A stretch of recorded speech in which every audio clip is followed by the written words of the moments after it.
The night my mother died, it felt like our home exhaled for the last time. The air turned still, heavy and wrong, as though the walls themselves were holding their breath, waiting for something that would never come. People always talk about grief in soft terms. They say time heals, they say memories bring comfort. But in those first weeks, all I felt was a gaping void. My mother had been more than a parent. She was the quiet heartbeat of our family, the warmth that filled the gaps between words, the unshakable presence that made even the darkest storms feel survivable. And now she was gone. I thought my father would crumble. I expected to find him pacing the floor at night, his eyes red from crying. But he didn't. He kept moving, fixing a crooked shelf, cleaning out drawers no one used, spending hours in the garden, planting row after row of flowers in perfect, meticulous lines. If you didn't know him, you might have thought he was coping. But I did know him, and I knew something was changing inside him. His voice was softer now, his smiles rare, his gaze distant, as though he was looking at something just beyond my shoulder. I, on the other hand, became a ghost in my own life. I spoke only when necessary. I wrote letters to my mother that I tucked away in a box under my bed. I worked my shifts at the cafe, studied when I had to, and avoided mirrors, afraid of what I might see looking back. It was in the 3rd month after her death that something shifted. I came home one gray evening to the scent of bread, warm, rich, and achingly familiar. My father stood in the kitchen wearing an apron, holding a slightly lopsided loaf. On the counter beside him was my mother's old recipe book, its floral cover worn and faded from years of use. "I found this," he said, lifting the book. His voice was quiet, almost tentative. "Thought I'd give it a try."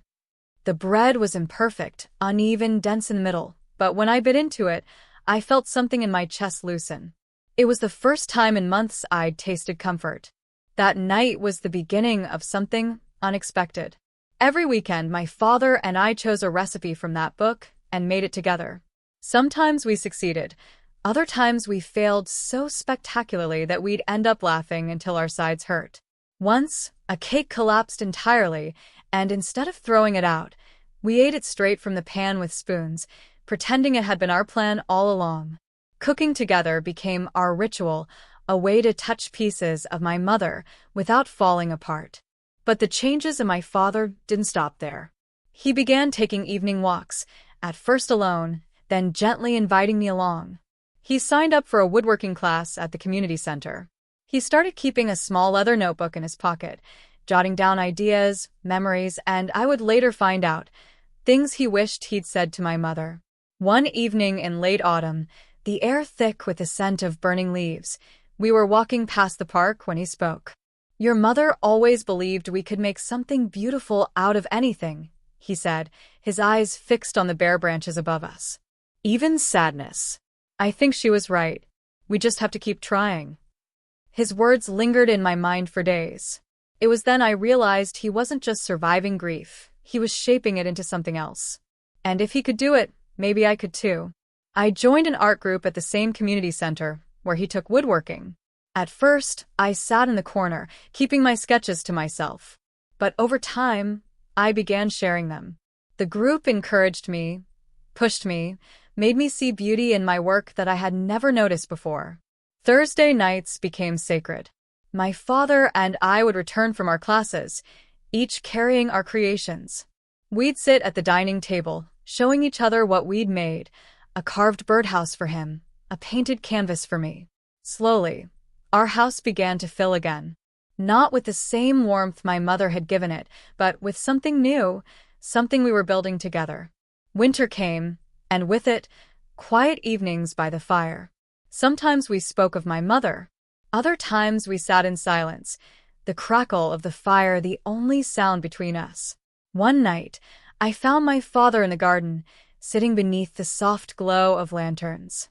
He was holding one of my mother's old shawls. I sat beside him, saying nothing. After a long pause, he turned to me. "You've grown so much this year," he said softly. "I know it's been hard, but I'm proud of you." It was then I realized I had changed too. I was no longer the quiet shadow moving through life. I had learned to stand in my grief, to shape it into something that didn't just hurt, but also healed. From that point forward, life didn't return to how it had been. It couldn't. But it became something else. Something worth living. Spring brought laughter back into our home. We planted the garden together, filling it with my mother's favorite flowers. Summer brought lazy picnics by the lake, where we'd watch the sun melt into the water. Autumn meant long walks with thermoses of tea, and winter brought stories by the fire until we both drifted off to sleep. Grief never left us. It never truly does. But it softened, wrapped in the small joys we made for ourselves. Looking back now, I know my father wasn't the same man he had been before my mother's death, and neither was I. We were something new, something stronger. And in every recipe, every carving, every shared laugh, her spirit lived on.